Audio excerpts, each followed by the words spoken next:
Welcome to Vocal Tips in 10 with me, voice professional and your host, Amber Mogg Cathy. The show where every week you'll get actionable tips in vocal technique, artistry, health, and more, all in 10 minutes or less. Your best voice is just a tip away, so let's go. I am so happy to be joined by a guest today, a friend and a colleague that I have such respect for, Maurice Goodwin. Maurice is a speech pathologist, a singing voice specialist, and he is so kind to jump on today, and he's going to be sharing with us some healthy speaking tips for vocal longevity, because even though, as singers, we spend so much time thinking about our singing voice, we speak more than we do anything. So I'm thrilled to have you here today, Maurice, and welcome. Thank you. I'm excited to be here. As a speech pathologist, I have had the privilege of spending years now talking about how we keep our voices healthy as singers and performers. I have this big professional perspective as someone who worked in a major voice center with voice doctors, other speech pathologists, and other medical professionals. And I'm also a professional voice user myself. I was a performer for many years professionally, and I would consider myself a professional voice user as a teacher. So Absolutely. Figuring out how to keep my voice healthy is also relevant to me. Amen. Preach it. I would agree that many singers don't necessarily consider their speaking voice as maybe effortful or full of work. Some folks do, and those are the folks that sometimes meet with speech pathologists, but a lot of singers are they just also so happen to be human. And so they're out living their life, they're talking on the phone with friends and family, they go out to restaurants, and even tied to music, they're maybe talking with musicians, communicating with sound people and studios and booking gigs. And there's a lot that goes into using our voice for regular communication as musicians and performers, and figuring out how to keep it healthy while we maintain the workload that we often have, and juggling many, many hats is a challenge, or can be a challenge. Well, I'm thrilled you're here. And one, may I just say, you have such a lovely speaking voice. Oh, thank you. As you're talking, I'm like, I hear your efficient voice right now, which is wonderful. I was going to say, this is a thing that I've had to think about too, though. I use my voice a lot every day when I'm working one-on-one with clients, and I've had to think about what quality of voicing, what intensity of voicing, and what pitch of voicing is going to allow me to sustain that long term. I actually don't talk much louder than this at any point. And it's not to say that you can't ever yell or have fun or laugh or go to a bar where a lot of these gigs happen. I, as a human, just don't really elevate my intensity beyond this intentionally, because I'm pretty sensitive to stress and strain. I lose my voice easily. I know some people feel like they can keep going. I'm not one of those people. Yep, and totally. So I think about things like pitch and intensity when I'm using my voice. Well, and just as the positive for others is it's very soothing. Thank you. I know, because this is 10 minutes or less, and I would love to just have you jump in. And so for people who are listening to this and are like, okay, great, Maurice, I hear you. I know that I speak a lot. I think too, you kind of mentioned, I think when I talk to singers and they're like, I don't know why I'm tired. I had an hour rehearsal today. And then I'm like, well, that's not your only voice use. Oh, well, yeah, I talked on the phone for 2 hours on a drive. And, just all of that, like you said, living life as a human. What would be a tip or two as people are listening that they can kind of start to work with now, or bringing awareness to, that you feel like will kind of help them in getting that more optimal, easy voice function across the board?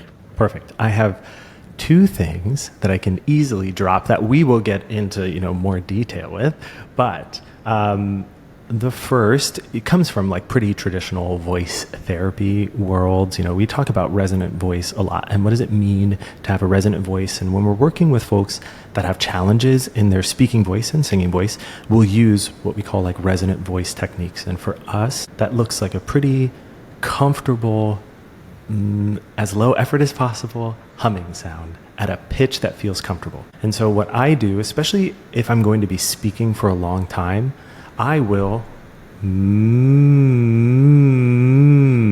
just kind of gently move and glide my voice around. And then as I'm doing that humming sound, I'll find and feel what's most comfortable for me. Mm. Again, try not to think too much about being loud or strong, just kind of feeling comfortable and noticing where that comfort is. Mm. And then I'll take that sort of resonant sound right into my speaking voice. And as much as I can, I'll try and stay in that resonant space. There can be nuance to that, and we don't have to use the term resonance if that doesn't feel like it connects with you. What we're looking for is a sound that kind of gives you the most bang for your buck, the kind of clearest, easiest quality without a significant amount of effort or work.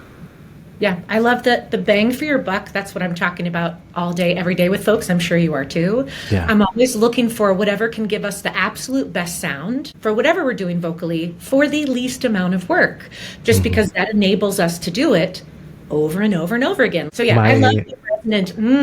Yeah, I love a resonant hum. My second tip actually has nothing to do with using your voice, and it's actually attending to what's happening in your mouth, your jaw, your tongue, and your throat when you are not speaking. I think sometimes singers and humans don't realize how much they hold and grip and kind of clench at rest during non-voicing. And then when they go to use their voice, they're kind of starting from a posture and a position that's already a little bit tighter. You know, sometimes I'll have singers talk about, well, I have an hour between gigs, and in that hour I'm driving in my car, so I'm resting my voice. But that hour is them sitting in traffic where they're really kind of stressed. They're holding pretty tightly onto the steering wheel. And if we look at what the muscles are doing, they're literally just sitting tense and tight. And so is that actually a form of voice rest before you head into the very next thing? And so we're thinking about what voicing things can we do, but what behaviors and patterns do we also notice when we're not using our voice? And are you kind of saying with that, just for people listening, are you saying like awareness, really? So if you're just squeezing the bejesus out of your steering wheel because you've had it with all the traffic, I certainly relate to that. Is it more building an awareness and trying to relax the shoulders and relax the grip? Is that kind of... Yeah. And just like noticing where some of those holding patterns are in our bodies physically, because we understand that our voice is really it responds to what's happening in our body. And I have found in my own experience and professional experience that it can sometimes only be as free as we are physically able to be as well. Totally. Yeah.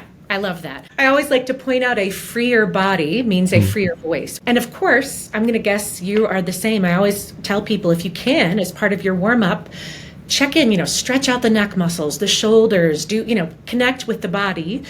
And we can't always do that. We don't always get optimal. So I like that that's helpful for me as I'm driving to pick up my kid today in between sessions, to just be aware of is everything gripping like crazy? Because if so, that's going to carry right over into the next. Yeah. And I don't even mean to say all of that gripping is necessarily negative. In some of the work that I do when I have an intense session, I notice that my feet are tight or my hips get a little bit tight because I'm thinking and I'm trying to do good work or I'm working hard. That is not negative.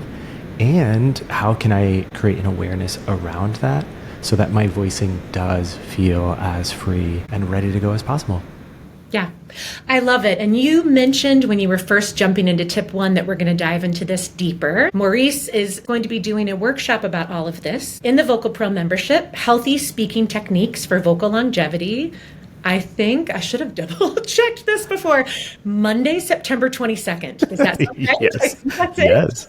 So if you are listening to this and it is before Monday, September 22nd, and you want to learn from the great Maurice Goodwin, I'll put a link down below. You can check it out. Also, if you're listening to this after the fact and you want to learn from him, there'll be a recording available in the Vocal Vault, which is where all of those expert workshops are housed for members. And also, before we finish, Maurice, can you share with people where they can get in touch with you, your podcast, so they can hear more of your tips and fabulous soothing voice? Yes. And I'll put all that in the show notes as well. Perfect. So on the internet, I exist on Instagram as Maurice_Goodwin, Goodwin. That's my last name. And then the same on TikTok, where I kind of share a little bit more about my life and being a speech pathologist and things like that. I have Voice Pro Ed is a continuing education company I started with my colleague Anna Deemer, where we geek out about voice things for voice clinicians and some curious learners if you're interested in more of the science of the voice. And then just my personal website is a great way of getting in touch with me, mauricegoodwin.com. Wonderful. Thank you so much, Maurice. I just so appreciate you. And I know everybody listening appreciates getting to learn from you. I will put all that in the show notes. And then like always, I have lots of freebies for you guys. I'll put those in the show notes as well. Thank you for listening and see you in the next episode. Bye.